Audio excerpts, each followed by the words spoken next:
So my name's Jenny, and I did my presentation on equine therapy because it's what I want to do when I'm older.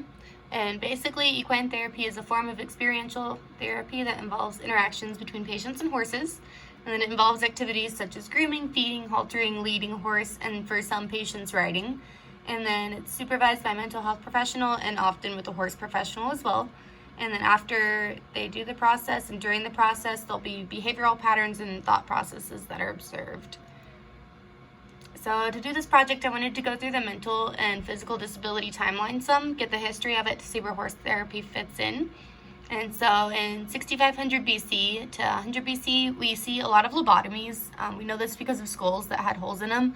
And this is basically where they'll take a needle through the socket of your eye and it'll go into your brain. A lot of times they would use ice picks as well. And so they moved on from that into Chinese medicine, yin and yang. And this was the thought process of if you're a good person and well-balanced, you're not going to have any disabilities mentally. They believed women with mental illnesses had a wandering uterus, which is what drove them crazy. And then they switched into traditional use of Chinese medicines, such as herbs, incense, and more natural remedies. And then after all that, they just kind of decided they were caused by deities or demons. And then there was nothing really dated back that far for physical disabilities. In the 1400s to 1600s, we see madhouses and asylums come about. And basically this was because they didn't think it was the family's fault the person was disabled or mentally insane, and they didn't think it was the person's fault, so people could just send them off so they didn't have to deal with taking care of them. Women were also known as witches, which is where we see like the Salem witch trials and other accusations thrown around. And then they went into trephination, which is when they would just drill into the skull, and this was not effective at all. 1 in 4 people would die, and it did not cure anything. It would pretty much just make them numb to emotions.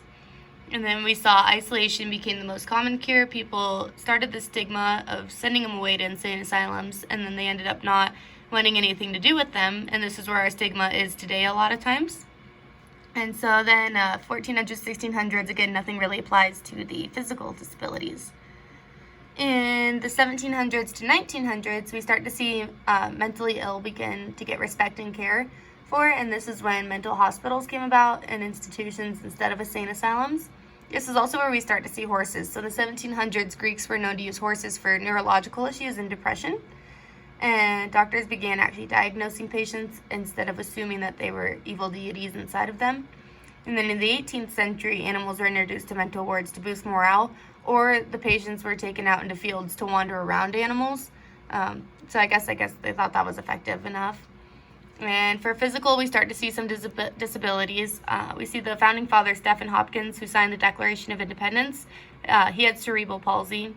And then we see some improved amputation institutions for blind children came about.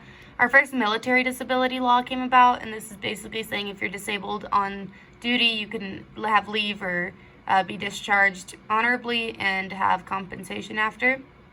And then there was a formal deaf education begins, and Braille invents the raised point alphabet that we know as Braille. So 1900s to present day, in the 1930s, they still used insulin, coma therapy, malaria injections, electroshock therapy, and removing parts of the brain. We start to see lobotomies again, which we all know is not effective. And it wasn't until the 1950s that they studied how the brain actually works. And in 1969, so not long after, we see that horses were recognized as therapeutic. And it took until 2005 for it to be nationally recognized and have standards for trainers in the therapy. But the social stigma is still being fought with equine therapy and mental disabilities, and then care for patients, understanding in the isolation. We've gotten a lot better at our care for patients, and we don't isolate them as much, although it is still a problem that we see.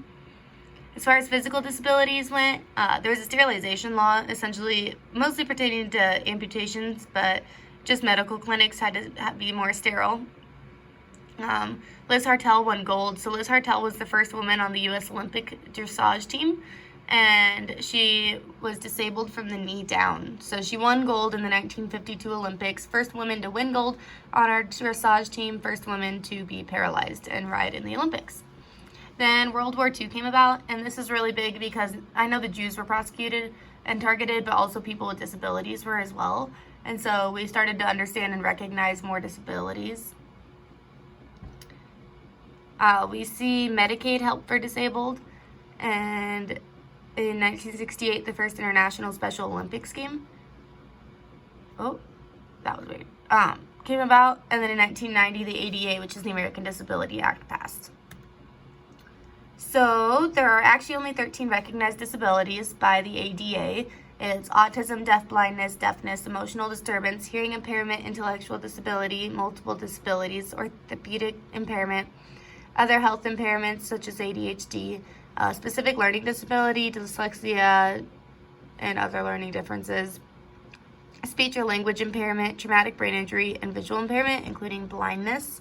So this doesn't include some ones such as depression or anxiety, which is where equine therapy comes in, but equine therapy is expensive. So the cost of owning a horse on average is $325 monthly and $3,900 annually.